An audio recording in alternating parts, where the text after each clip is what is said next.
अस्सलाम वालेकुम स्टूडेंट्स, आज हम conventions for using SI units को स्टडी करने जा रहे हैं। एसआई यूनिट्स आपने देखे थे सिस्टम इंटरनेशनल के यूनिट्स, जिसमें बेस और ड्राइव्ड यूनिट्स हमने स्टडी किए थे। इसी के आज हम कुछ रूल्स पढ़ेंगे कि इनको रिप्रेजेंट करने के कौन कौन से रूल्स हैं। फर्स्ट है हमारे पास each SI unit is represented by a symbol, यानी कि मीटर है तो उसको हम एम से रिप्रेजेंट करते हैं। सेकंड है तो उसको हम एस से रिप्रेजेंट करते हैं। एम्पेयर है तो उसको हम कैपिटल ए से रिप्रेजेंट करते हैं। यानी हर एसआई यूनिट को रिप्रेजेंट करने के लिए एक स्पेसिफिक सिंबल है, और ये किसी भी लैंग्वेज में हो, सारे साइंटिस्ट ही इस सिंबल से फैमिलियर होते हैं और ये तमाम लैंग्वेजेस में सेम रहते हैं, ये चेंज नहीं होते। इसके अलावा हमारे पास सेकंड है full name of unit does not begin with the capital letter. For example, अगर आप सिर्फ न्यूटन लिखते हैं तो आप उसका सिंबल यूज़ करते हैं एन, लेकिन अगर आप उसका पूरा नेम लिखते हैं तो वो आप कैपिटल लेटर से शुरू नहीं करेंगे बल्कि स्मॉल लेटर के साथ शुरू करेंगे।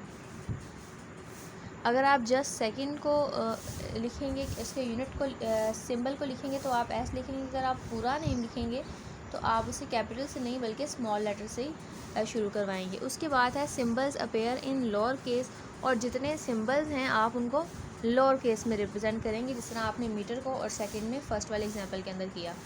अब कुछ एक्सेप्शंस है इसमें, बाज़ हम सिंबल्स को कैपिटल लेटर से भी रिप्रेजेंट करते हैं। फॉर एग्जांपल, न्यूटन का सिंबल एन है तो इसको हम कैप से लिखते हैं। पास्कल का सिंबल पी ए है और उसको हम पहले लेटर को कैपिटल में लिखते हैं। ये हम क्यों लिखते हैं? जो यूनिट हमारे पास साइंटिस्ट के नेम से ड्राइव किए जाते हैं, उनके नेम्स को राइट डाउन करते हुए हम कैप्स में लेटर्स को यूज़ करते हैं। फॉर एग्जांपल, न्यूटन आपको साइंटिस्ट के बारे में पता होगा जिसने ग्रेविटी का कॉन्सेप्ट दिया, और इसके बारे में बड़ा एक मशहूर वाक़या भी है कि ये एक दरख्त के नीचे बैठा था और इसके ऊपर एक एप्पल आके गिरा। वहाँ से इसने ग्रेविटी को स्टडी करना शुरू किया और इसके बारे में कैलकुलेशंस की। पास्कल भी इस तरह एक साइंटिस्ट है। क्योंकि ये दोनों साइंटिस्ट के नेम पर यूनिट्स ड्राइव बने हैं तो हम इसे इसके रिप्रेजेंट करने में, रिप्रेजेंटेशन में कैपिटल लेटर्स का यूज़ करते हैं। Symbols and prefixes are printed upright और रोमन स्टाइल। ये जो अपराइट स्टाइल है ये रेगुलर स्टाइल ऑफ राइटिंग है, जिसमें हम वर्ड्स को बिल्कुल सीधा लिखते हैं। मैंने मीटर को बिल्कुल सीधा लिखा है, 50 को बिल्कुल सीधा लिखा है। बाज़ औक़ात हम कर्सिव राइटिंग कर रहे होते हैं, हम इटैलिक टाइप, किसी भी टाइप की आप राइटिंग करें, आपकी राइटिंग जो है उसका स्टाइल टेढ़ा है, सीधा है, जो मर्ज़ी है, आपने जब सिंबल्स को लिखना है या प्रीफिक्सेस को लिखना है तो आपने बिल्कुल उसको अपराइट लिखना है, बिल्कुल सीधा लिखना है। उसको आप टेढ़ा नहीं लिखेंगे या आप अपने राइटिंग के अकॉर्डिंग उसको चेंज नहीं कर सकते। इसके अलावा हमारे पास 6 वाला पॉइंट है, symbols do not take plural form. Symbols कभी भी प्लूरल फॉर्म नहीं लेते। जैसे हम लिख दें मिलीमीटर तो यूनिट है, साथ हम अपोस्ट्रोफी लगा के एस लगा दें, मिलीमीटर्स, माइक्रो सेकेंड्स, हम ऐसे नहीं लिख सकते। अगर हमें जितनी बार हमें मिलीमीटर को यूज़ करना है, जितनी बार हम क्वांटिटी को लिखेंगे उतनी बार ही हम इस यूनिट को बार बार लिखेंगे। हम ये वाला काम नहीं कर सकते, ये गलत अप्रोच है।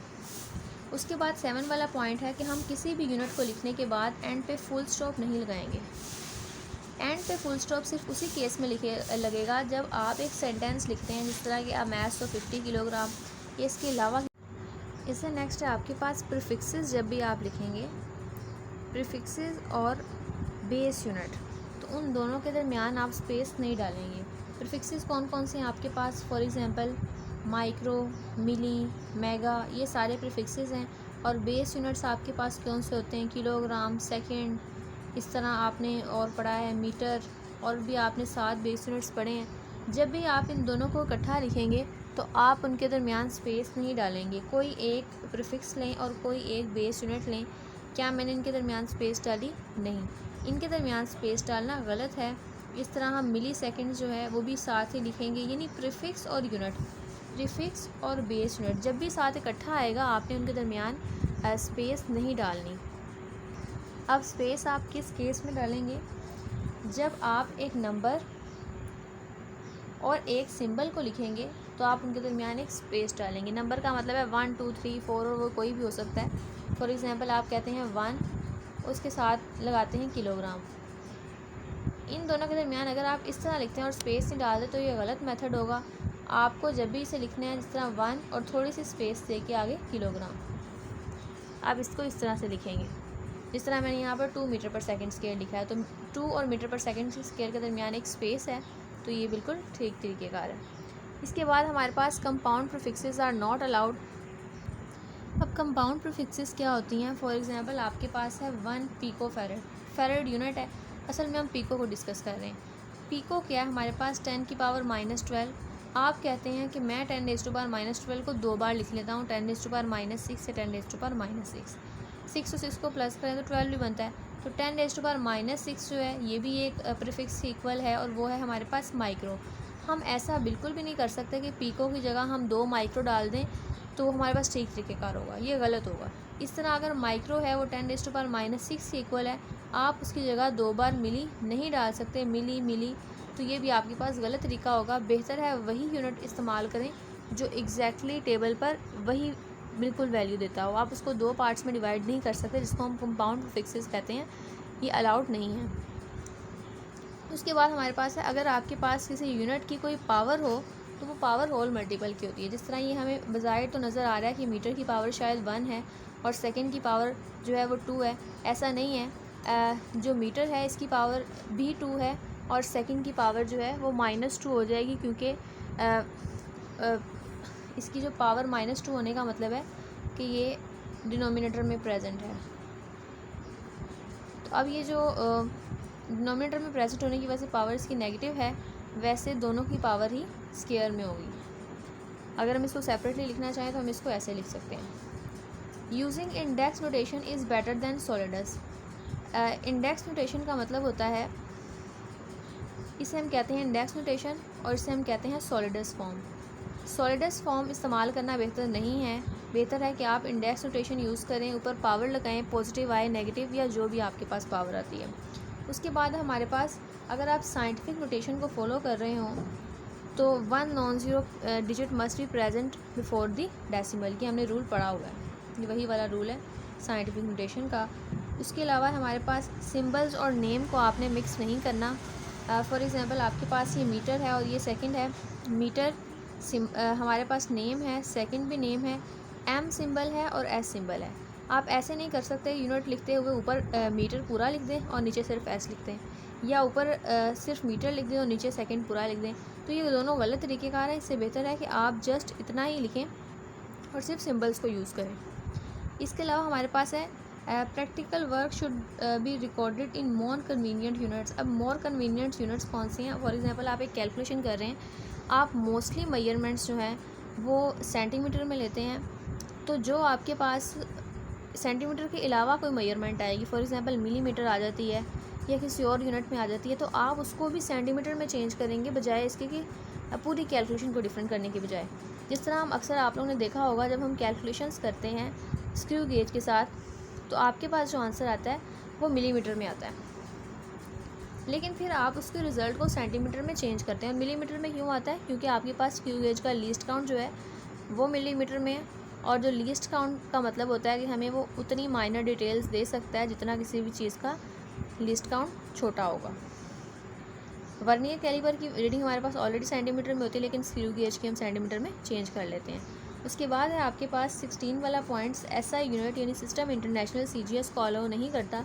सीजीएस भी सिस्टम ऑफ यूनिट ही है, लेकिन हम इसको यूज़ नहीं करते जब हम एसआई यूनिट्स की बात कर रहे हैं। फॉर एग्जांपल अगर फोर्स है तो फोर्स का एसआई यूनिट न्यूटन है, लेकिन अगर हम उसके सीजीएस यूनिट की बात करें तो वो हमारे पास डाइन होता है। इस तरह एनर्जी का एसआई यूनिट जाउल है, लेकिन अगर सीजीएस यूनिट की बात करें तो वो ईआरजी, इस तरह हम यूज़ करते हैं।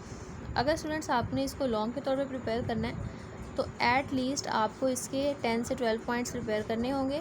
शॉर्ट के तौर पे और एमसीक्यू के तौर पे सारा देख लीजिएगा, और अगर इस चैप्टर में से लॉन्ग बनता है तो आप इसको एज अ लॉन्ग कंसिडर करेंगे। स्टूडेंट्स आपके पास एक टेबल बना हुआ है पेज नंबर 4 पे, age of the universe, age of the earth, ये कुछ वैल्यूज़ लिखी हुई हैं। इसे आप एमसीक्यू के तौर पर प्रिपेयर करेंगे, जिसमें important age of the earth है, या 1 ईयर 1 डे, और टाइम बिटवीन हार्ट बीट्स, इसको कर लें। और ये मैं आपको कैलकुलेट करना सिखाऊंगी जब हम एक्सरसाइज की प्रॉब्लम्स करेंगे, तो पहली और दूसरी प्रॉब्लम के अंदर 1 ईयर और 1 डे की ये वैल्यू कैसी आई है उसके बारे में हम स्टडी करेंगे, उसको कैलकुलेट करना सीखेंगे। बकाया आपको लर्न करना होगा इसके अलावा एक और टेबल है ग्रीन कलर का, इसमें उन्होंने बताया हुआ है कि आपके पास एक आइंस्टाइन की इक्वेशन है, एनर्जी मैस इक्वेशन।